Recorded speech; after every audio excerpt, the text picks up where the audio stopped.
राधिका बच्चों को स्कूल से छुट्टी के वक्त घर लेकर आ रही थी, पर उसकी आंखों में आंसू थे। अब क्या करूं? बच्चों की फीस अगले 15 दिन तक नहीं भरी तो बच्चों का नाम स्कूल से काट देंगे। 6 महीने की फीस कहां से लाऊंगी? मुझे कुछ समझ नहीं आ रहा। मम्मी, बर्गर खाना है, बर्गर लेकर दो ना। मम्मी, मुझे भी बर्गर खाना है।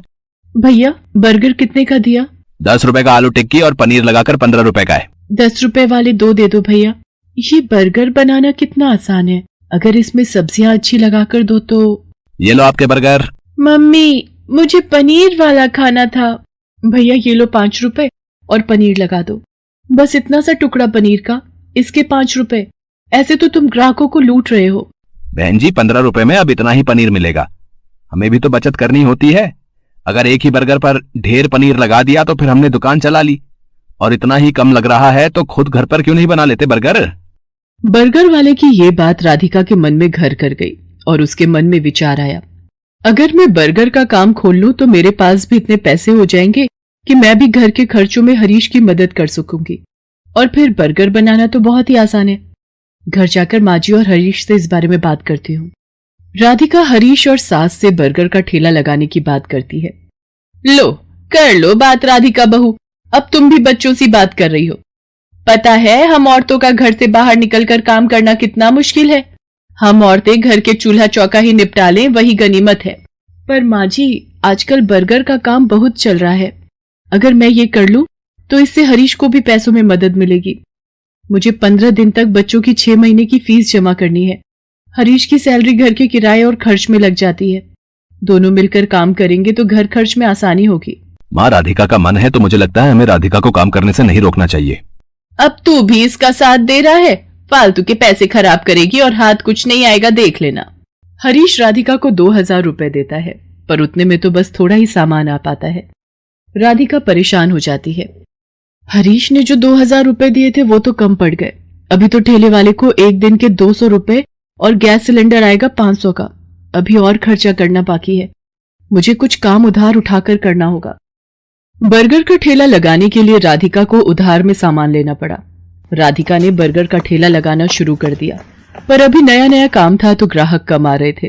राधिका शाम के वक्त बर्गर का ठेला लगाती थी, पर जैसा उसने सोचा था वैसा बिल्कुल भी नहीं हुआ। मैंने सोचा था बर्गर बिक जाएंगे तो मेरी थोड़ी कमाई हो जाएगी, पर यहाँ पर तो एक भी बर्गर नहीं बिका। पता नहीं मेरी कमाई कैसे होगी। अगर कुछ दिन तक ऐसे ही चला तो माँ जी और हरीश मुझे इस काम के लिए मना कर देंगे। बहुत हिम्मत करके मैंने ये काम शुरू किया था। राधिका अभी ये सोच ही रही थी, तभी वहां एक गरीब औरत अपने 2 बच्चों के साथ आती है। दीदी, बहुत भूख लगी है, मेरे बच्चे 2 दिन से भूखे हैं। अरे, तुमने 2 दिन से कुछ नहीं खाया? रुको, मैं अभी तुम तीनों को एक एक बर्गर देती हूँ। शुक्रिया दीदी, आज तुमने हमारा पेट भरा है, और जो भूखों का पेट भरता है भगवान उसे कभी भूखा नहीं रहने देते।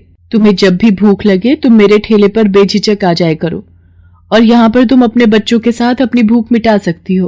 वो गरीब औरत अपने बच्चों को लेकर खुशी खुशी वहां से चली जाती है। राधिका घर आ जाती है, पर उस दिन उसकी कमाई नहीं हुई थी। ये देखकर उसकी सास गुस्सा करने लगती है। लो, मैंने तो पहले ही मना किया था कि ये चोचले पालने की जरूरत नहीं है। पिछले 3 दिन से मुश्किल से 100 रुपए कमाकर घर आ रही है और सामान लगा लेती है 2 से 3 हजार रुपए का रोजाना का। अब रोटी सब्जी तो बनेगी नहीं।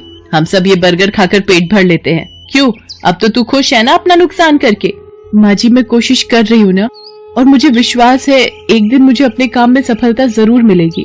राधिका अगले दिन ठेले वाले से ठेला किराए पर लेने के लिए जाती है तो वो उसे मना कर देता है। देखो बहन जी, मैं पिछले 4 दिन से तुम्हें उधार पर ठेला दे रहा हूँ है। 200 रुपए रोज का किराया है, बस आज के लिए और उधार दे रहा हूँ। अगर तुमने कल सुबह तक मेरे ठेले के किराए के 1000 रुपए नहीं दिए तो मैं किराए पर तुम्हें ठेला नहीं दूंगा। अब क्या करूं? हरीश से मांगूंगी तो वो मुझे इस काम को बंद करने के लिए कह देंगे, और माँ जी तो पहले ही मेरे काम के खिलाफ हैं।